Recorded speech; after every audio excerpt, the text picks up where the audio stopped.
Good morning friends. आज हम engineering material का नेक्स्ट पार्ट देखेंगे। लास्ट लेक्चर में हमने प्रॉपर्टीज़ कर रहे थे और प्रॉपर्टीज़ में हमने फर्स्ट प्रॉपर्टी स्ट्रेस के बारे में देखा था, ठीक है, मैकेनिकल प्रॉपर्टी थी। नेक्स्ट अब इसमें हम जो आज करने जा रहे हैं, जो आज का हमारा टॉपिक है वो है स्ट्रेन। तो स्ट्रेन एक्चुअल में होता क्या है, सिंपल भाषा में अगर बात करें, सपोज कर लो एक बॉडी है और इसको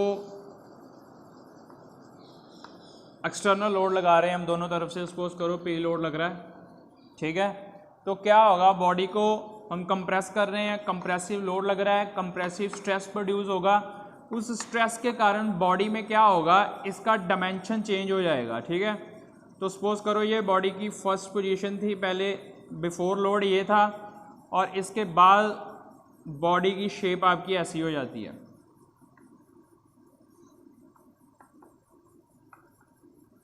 अब एक्सटर्नल लोड के कारण बॉडी में क्या हुआ, बॉडी डिफॉर्म्ड हो चुकी है, डिफॉर्मेशन हो चुकी है बॉडी की, और इसका जो साइज है वो चेंज हो चुका है।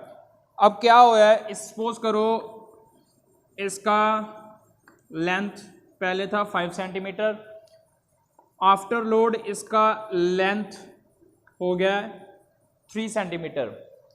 तो ये चेंज आया है, जो इसी को हम क्या बोलते हैं, स्ट्रेन। तो स्ट्रेन का डेफिनेशन क्या बनता है, it is the ratio of change in dimension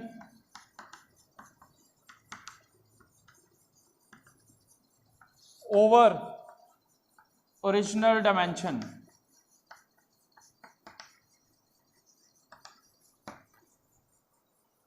strain is defined as is the ratio of change in dimension over original dimension.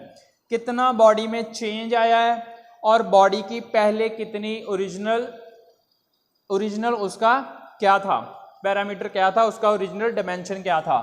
So this is called strain. आगे नेक्स्ट हम देखते हैं strain की types कौन कौन सी हैं। सो सिंपल चीज याद रखनी है स्ट्रेन के लिए, change in dimension over original dimension. जैसे हमने स्ट्रेस की अलग अलग तरह की टाइप्स पढ़ी थी, ऐसे ही स्ट्रेन की टाइप्स हैं। फर्स्ट वन है आपका टेंसाइल स्ट्रेन। सेम वही जो स्ट्रेस थी हमारी, टेंसाइल थी, कंप्रेसिव थी, शियर पढ़ी थी हमने, वही सेम आपकी इसमें भी आएंगी सारी की सारी। तो टेंसाइल स्ट्रेन फर्स्ट वन है आपका टेंसाइल स्ट्रेन। टेंसाइल स्ट्रेन क्या होगा, टेंसाइल में क्या हो रहा है, हमारा ये बॉडी है, बॉडी की दोनों तरफ से लोड लग रहा है, ठीक है, और बॉडी क्या होगा, पुल कर रहे हैं तो बॉडी क्या हो जाएगी, इलांगेट हो जाएगी, बॉडी का लेंथ बढ़ गया। सपोज करो पहले 3 सेंटीमीटर था बॉडी, अब कितना हो गया इसका length, 5 centimetre due to external load. तो कितना चेंज आया है बॉडी में, tensile strain is equal to change in dimension. पहले 3 था, अब बढ़कर कितना हो गया है, 5। तो चेंज कितना आया, हमने यहाँ पर चेंज लिखना है, ठीक है। चेंज कितना आया, पहले 3 था, अब कितना हो गया है, 5 हो गया है। तो कितना चेंज आया, 2 का चेंज आया इसमें, ठीक है। So change in dimension that means 2 original dimension. Original dimension कितना है बॉडी का, बिफोर लोड कितना है, 3। सो 2/3 is the tensile strain in this body, ठीक है। फर्स्ट वन हो गया आपका टेंसाइल स्ट्रेन। जब भी बॉडी के ऊपर टेंसाइल लोड लग रहा हो, बॉडी को पुल कर रहे हो, ठीक है, तो क्या जितना भी चेंज आएगा, ये ऐसा नहीं करना आपने कि ये 3 है तो 3 के बाद 5 हो गया, तो यहाँ पर आप सीधा 5 पुट कर दो, ठीक है। हमने चेंज ढूंढना है कि चेंज कितना आया है, चेंज कितना आया है, 2 का चेंज आया है बॉडी के बीच में। सो 2/3, 3 क्या है, ओरिजिनल डायमेंशन थी आपकी बॉडी की। सो 2/3 is the tensile strain in the body.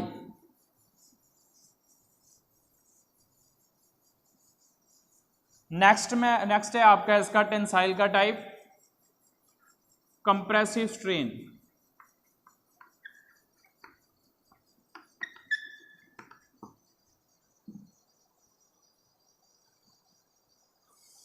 Compressive strain जैसे हमने क्या पढ़ा था पहले, कंप्रेसिव स्ट्रेस था वैसे ही कंप्रेसिव स्ट्रेन है। कंप्रेसिव में क्या कर रहे हैं हम, बॉडी को पुश कर रहे हैं।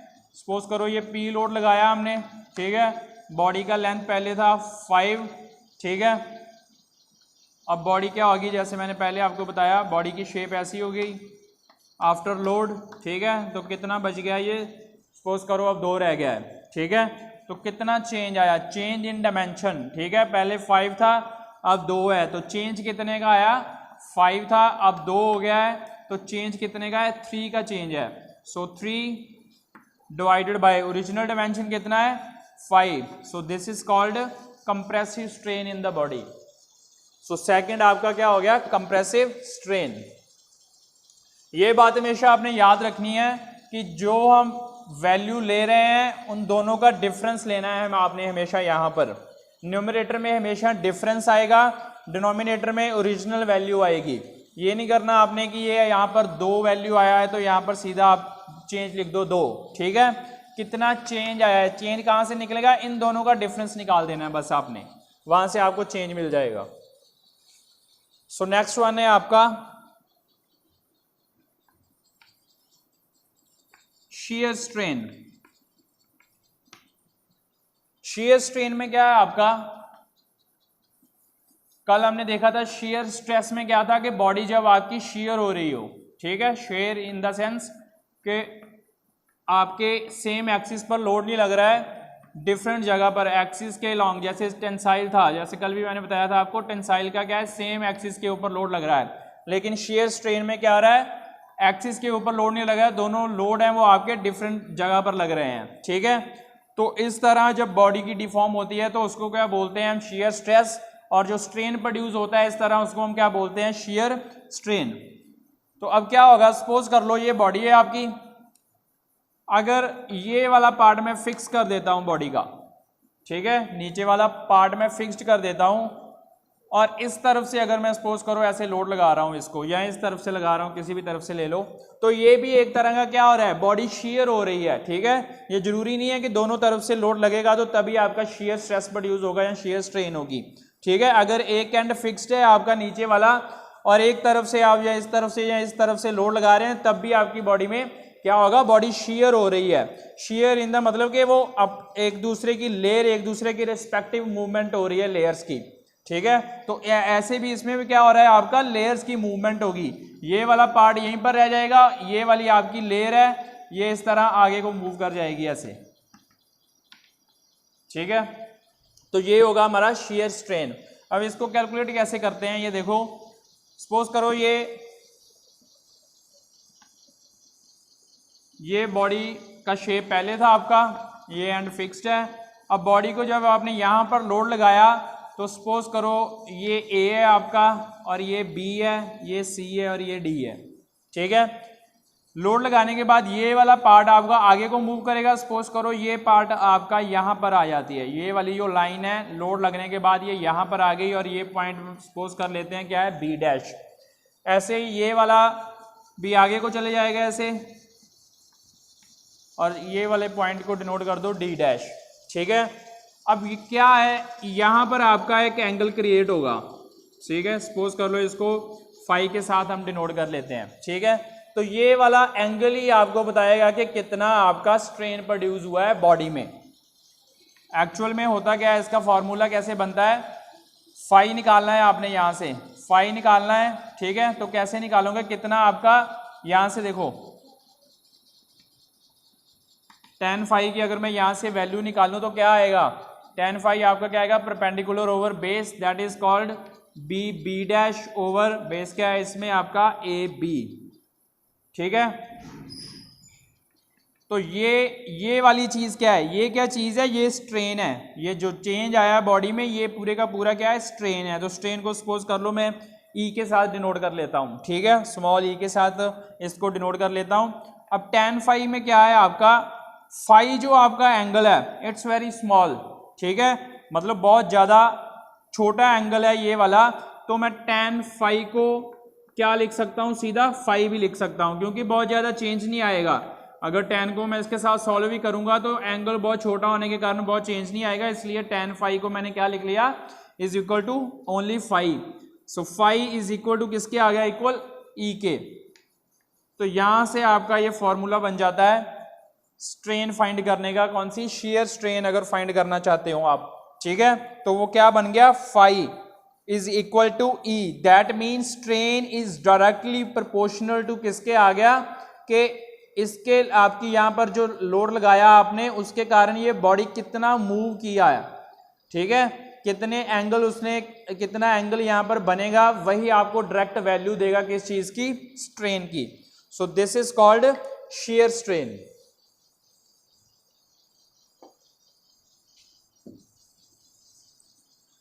नेक्स्ट इसमें है आपका वॉल्यूमेट्रिक स्ट्रेन। वॉल्यूमेट्रिक स्ट्रेन नाम से पता चल रहा है आपको क्या हो रहा है, वॉल्यूम में चेंज आ रहा है, बॉडी के वॉल्यूम में चेंज आएगा। अब क्या है बॉडी के वॉल्यूम में, सपोज करो क्यूब की एग्जांपल ले लेते हैं हम, ये क्यूब है आपका, ठीक है। अब क्या करते हैं, ये क्यूब को मैंने सभी तरफ से इक्वल लोड लगाना शुरू कर दिया है, सभी तरफ से क्या किया, इक्वल लोड लगाना शुरू कर दिया है। अब क्यूब को सभी तरफ से इक्वल प्रेशर पड़ेगा तो क्या होगा, सभी जितनी भी साइड्स हैं इसकी वो इक्वली आपकी कंप्रेस होगी, ठीक है। अगर इक्वली कंप्रेस हो रही हैं तो क्या होगा, सपोज करो इसका वॉल्यूम का क्यूब था 5 सेंटीमीटर क्यूब, इसका वैल्यू कितना था, इसका वॉल्यूम क्या था 5 सेंटीमीटर क्यूब। जब इसको मैंने कंप्रेस कर दिया तो इसका क्या हो गया आपका, सपोज करो यही क्यूब की शेप क्या हो गई है, ये वाली, ठीक है। ये साइज था पहले क्यूब का, अब उसके कंप्रेसिबिलिटी के बाद, लोड लगाने के बाद क्या हुआ, ये आपकी बॉडी इस शेप में आ गई है, ठीक है, कंप्रेस हो चुकी है। तो जो चेंज आया है, चेंज इन क्या हुआ, यहाँ पे देखो ना डायमेंशन चेंज हो गई ना, ये वाला सपोज करो 10 था, ये वाला कितना रह गया, सपोज करो 5 रह गया है, ठीक है। तो क्या हुआ, डायमेंशन चेंज हुई है। So we know that what is the definition of strain, it is equal to change in dimension over original dimension. So वही आ जाएगा आपका, कितना वॉल्यूम चेंज हुआ है, change in volume divided by original volume कितना था आपकी बॉडी का। So this is called volumetric strain, ठीक है। आई होप कि आपको स्ट्रेन के जितनी भी टाइप्स हैं अच्छी तरह से समझ लगी होगी। जो मेन इसमें आपको याद रखने वाली चीज़ है वो क्या है, स्ट्रेन का डेफिनेशन हमेशा दिमाग में रखना है, ठीक है।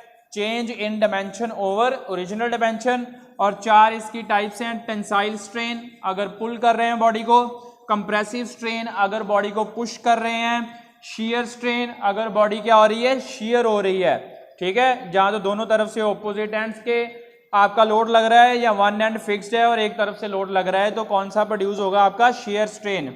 और फोर्थ वन है इसमें आपका क्या, वॉल्यूमेट्रिक स्ट्रेन। तो वॉल्यूमेट्रिक स्ट्रेन में क्या है, बॉडी का पूरे का पूरा वॉल्यूम, बॉडी को सभी तरफ से इक्वल तरफ से हमने प्रेशराइज किया और बॉडी के वॉल्यूम में डिक्रीज आया, और वहां से हमें क्या मिल जाएगा, चेंज कितना आया डिवाइडेड बाय ओरिजिनल वॉल्यूम। तो ये सारी टाइप्स ही आपकी किसकी, स्ट्रेन की। अब बात कर लेते हैं इसके यूनिट की।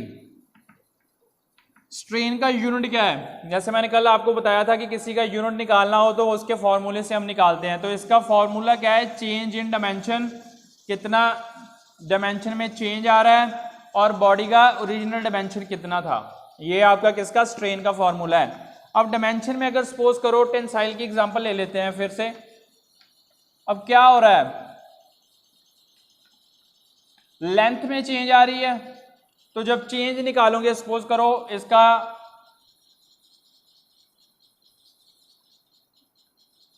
ये था आपका बॉडी, स्ट्रेन के बाद ये हो गया, ठीक है, ये 2 हो गया, ये 3 हो गया, तो दोनों का अब यूनिट देखो, यहां से ऊपर क्या है, चेंज इन डायमेंशन, तो वो भी किस में आ रही है, सपोज करो ये सेंटीमीटर में है, तो 1 सेंटीमीटर चेंज आया है, ओरिजिनल कितना था 2 सेंटीमीटर, ठीक है। तो यहां से हमको यूनिट निकालने होते हैं, तो अब यूनिट निकालोगे तो अब क्या होगा, ये चीज और ये चीज तो आपस में कैंसिल आउट हो जाएगी।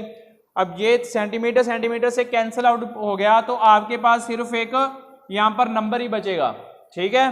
कहने का मतलब कि ये है कि इसका यूनिट आपस में कैंसिल आउट हो जाते हैं, क्योंकि सेम ऊपर भी वही आएगा, नीचे भी सेम आएगा। अगर ये सेंटीमीटर है, मीटर भी हो सकता है यहाँ पर, ठीक है, मिलीमीटर भी हो सकता है आपका, या वॉल्यूम का हमने किया वॉल्यूमेट्रिक स्ट्रेन, तो वो भी ऊपर मीटर क्यूब होगा तो नीचे भी मीटर क्यूब ही आएगा।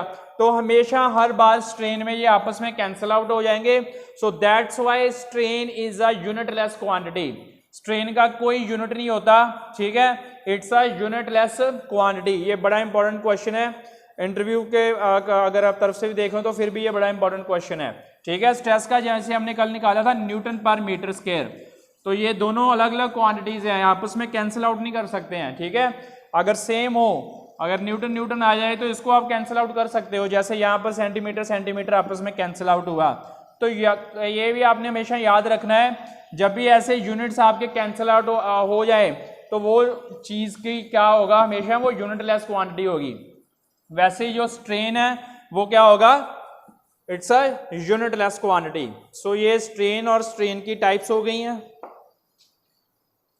नेक्स्ट प्रॉपर्टी है जो वो देख लेते हैं हम,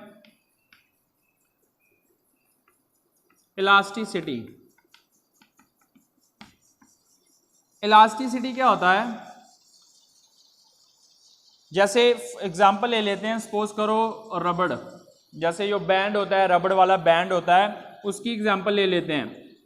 आप क्या है, आप बैंड को क्या करते हो, बैंड को जब आप खींचते हो, रबड़ को खींचते हो एक लिमिट तक, तो वो अपनी पोजीशन पर वापस आ जाता है। वो अपनी पोजीशन पर क्यों वापस आ रहा है, due to the property of elasticity. Body में इलास्टिसिटी होने के कारण ही वो क्या हो रहा है, अपनी पोजीशन पर वापस आ रहा है।